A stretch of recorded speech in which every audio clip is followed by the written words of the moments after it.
This is Radio Health Journal. I'm Reed Pence. This week, why it's crucial that you talk to your baby.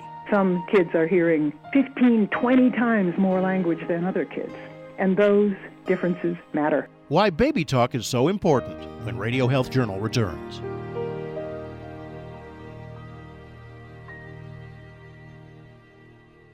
I'm Nancy Benson, host of Radio Health Journal. If you enjoy Radio Health Journal, you'll also like our sister show. Here's a preview of what they're covering on Viewpoints this week. This week on Viewpoints. I'm actually arguing that holding grudges in the right way is good for us and can actually improve our lives massively. A fresh look at something as old as time, grudges. Them. At that time, my child was already shopping in the boys' department and wearing boys' underwear, and somehow those two things didn't quite click and make me think like there was something unusual. What happens when your child says they're the wrong gender? I'm Marty Peterson. And I'm Gary Price. These stories in depth this week on your public affairs magazine, Viewpoints. Listen to Viewpoints on your favorite radio station, iTunes and Stitcher.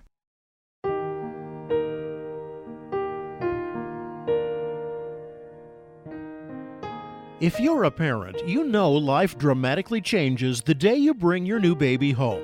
You've got yourself a little human who depends on you for everything. He or she requires feeding and nurturing, and don't forget diaper changes.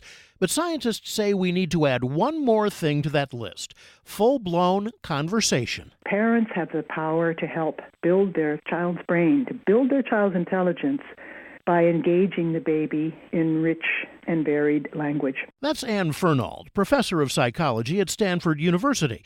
And while it may seem strange to carry on a conversation with a newborn who clearly doesn't understand what you're saying, Fernald says early exposure to rich, complex language has enormous benefits for the child. A newborn obviously is not understanding language, but recent infancy research over the last decade actually has one exciting study after another showing that these children are attending to the sounds that we make to them. Over the first year, the child has been, unbeknownst to you as a parent, has been intently listening. So babies are listening, and it turns out that the quantity and quality of the language they hear is a predictor of later success in life. In the 1970s, coming out of the war on poverty back then, a famous study was begun by Hart and Risley. What they found was that vocabulary growth was faster in children who heard more child-directed speech. And later on, years later, in fact, when children were in the third grade, those children who'd heard more child-directed speech as babies, over the first 3 years actually, were doing much better in school. Back in those days, Fernald says most people believed that language was innate, as if it's already part of us coming from the womb. So not many researchers were looking at the role of language on development. But these researchers, Hart and Risley, had a hunch that it mattered, so they recruited families with diverse backgrounds, ranging from affluent to welfare recipients, to participate in their study. They went into the homes of these 42 families every month and made a 1 hour of recording using traditional tape recorder, and the observer was there and so forth. But they got a kind of hour in the life of each of these children once a month over 3 years. So they had a huge amount of data. The famous finding that came out of that work that's become kind of a slogan is that by the age of 4 years, the child of the professional family had heard 30 million more words directed to him or her than the child in the less privileged family. And that's huge. No matter how you feel about language being innate, that's a difference you can't ignore, a difference in experience that has to matter. But it's not just the number of words a child hears that matters. Those caregivers who are speaking more words are also using richer, more diverse vocabulary. That's one feature. Another feature is that more of the speech is positive and encouraging. They found the same number of directives and commands at the high and low ends of the SES spectrum. But for the less advantaged children, that's kind of all they heard. The directives were a huge proportion of the speech they heard that day. Whereas in the more advantaged families, yes, they would hear a number of directives each day, but they would hear 5 times more speech that was positive and encouraging. So they weren't just being told not to do things. they were much more often being encouraged to explore, encouraged to be curious rather than being restrained. Despite the striking difference in early language exposure between rich and poor, Fernald is careful to note that there are many other factors that can affect a child's brain development. It's so important to remember that those kids in professional families who were hearing more speech were advantaged in many other ways. They were living in more affluent families. They probably were living in much safer neighborhoods and with better nutrition and with better health care. All of these factors can influence cognitive development. So it's not appropriate to conclude that the amount of talk a child hears is the sole determinant. But Hart and Risley certainly put it on the map as an important determinant. In order to minimize some of these other factors, Fernald decided to look at how early language exposure varies among children from families with similar socioeconomic status, or SES. Her findings revealed that you can't assume that just because someone's rich, they talk to their kids a lot, or because they're poor, they don't. Talking to children is highly variable in different families for different reasons, maybe. And the advice that parents need to be aware of, it isn't just something that's relevant to lower SES families, because there are a lot of very privileged families who are parking their children in front of devices instead of interacting with them through human interaction. Fernald's own research also confirms that, on average, parents from affluent families talk more to their babies than parents from disadvantaged families. The unsettling aspect of this discovery is that by the age of 24 months, there's already a 6-month difference between kids in the advantaged families and in the disadvantaged families, in vocabulary and in processing skills that we know are crucial for optimal language development down the road. And by optimal language development, I mean the kind of language skills that you're going to need to really do well in school. Fernald believes this educational gap between rich and poor can be bridged by equipping mothers with knowledge and skills that will help them talk more with their babies.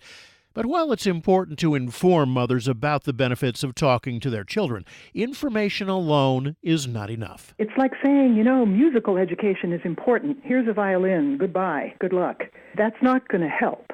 You really have to combine this information with skill-building exercises and give parents the opportunity to actually develop these skills and to improve them as the child or change them as the child gets older. That's why her research group decided to team up with a nonprofit, Grail Family Services, to provide training to Latina mothers in California through a program known as Habla Conmigo, which is Spanish for Speak With Me. Many of these families come from rural areas in Mexico where the parents had very little opportunity for education.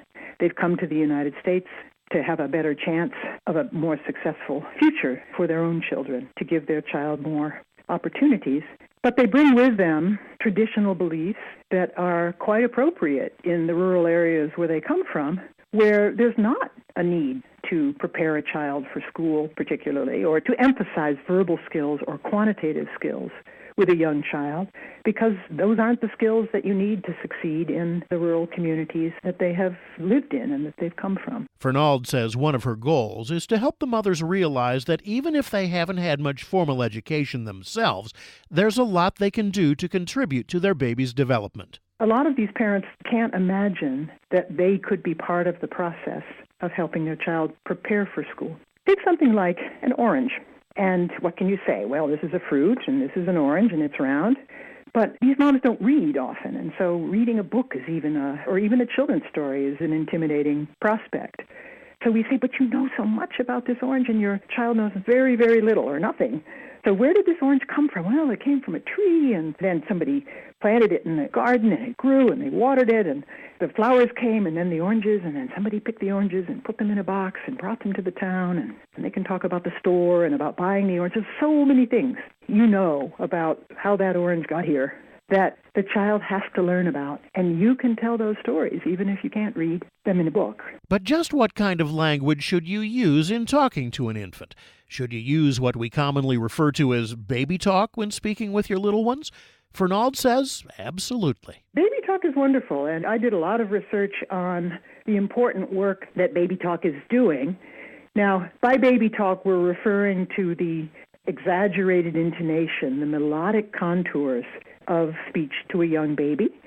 And that is characteristic, certainly, in a lot of families and in a lot of cultures. By exaggerating the pitch of the word that goes with the object, you're possibly drawing the child's attention to it and helping the child to be attending to the right thing. But while it's great to talk baby talk, at some point you have to speak proper English, at least according to Kimberly Noble, Associate Professor of Pediatrics at Columbia University. Babies learn what they're exposed to, and so we don't recommend using baby words or nonsense words in place of real words when describing things, and we don't recommend simplifying language either. So there's no reason to point to an object and just say book. It's more helpful for the baby to hear you say, this is a book, how about we read it? Although the workshop-based approach holds promise for bridging the knowledge gap between rich and poor, Noble says the challenge will be figuring out how to scale up the programs so that more parents can reap the benefits. While they might be effective in university settings, it's often quite challenging to scale up to a larger level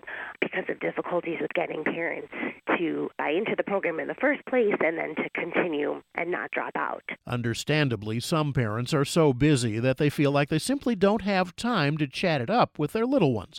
But Fernald's advice is to find opportunities to talk in everyday moments, like during diaper changes and meal times. There are some basic responsibilities that we all agree with across cultures that are essential when caring for a child, like giving them enough nourishment, keeping them clean, giving them exercise, and keeping them safe. These are things that where nobody would say, I'm sorry, I worked too hard, I don't have time to feed my child this week.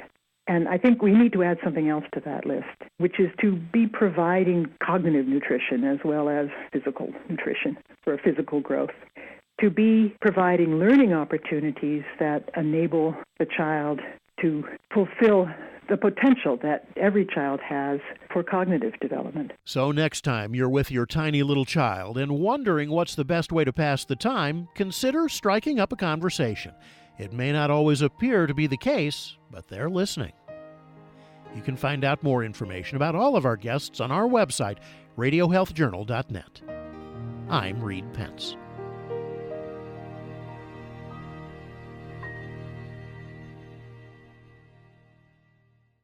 Individuals and businesses with tax problems, listen carefully. Do you feel like you're losing control of your finances? If you owe over $10,000 in back taxes or have unfiled tax returns, we can help you take back control. The IRS is the largest and most aggressive collection agency in the world, and they can seize your bank accounts, garnish your paycheck, close your business, and file criminal charges. Take control of your tax problem now by calling the experts at U.S. Tax Shield and take advantage of the Fresh Start program and new laws that may allow us to negotiate a settlement for the lowest amount possible. Our team of tax attorneys and enrolled agents can stop collections and get you protected so you can take control of your financial future. U.S. Tax Shield offers a price protection guaranteed quote to get you protected today. U.S. Tax Shield is A+ rated with the Better Business Bureau, so call now. 800-568-1647. That's 800-568-1647. U.S. Tax Shield. 800-568-1647.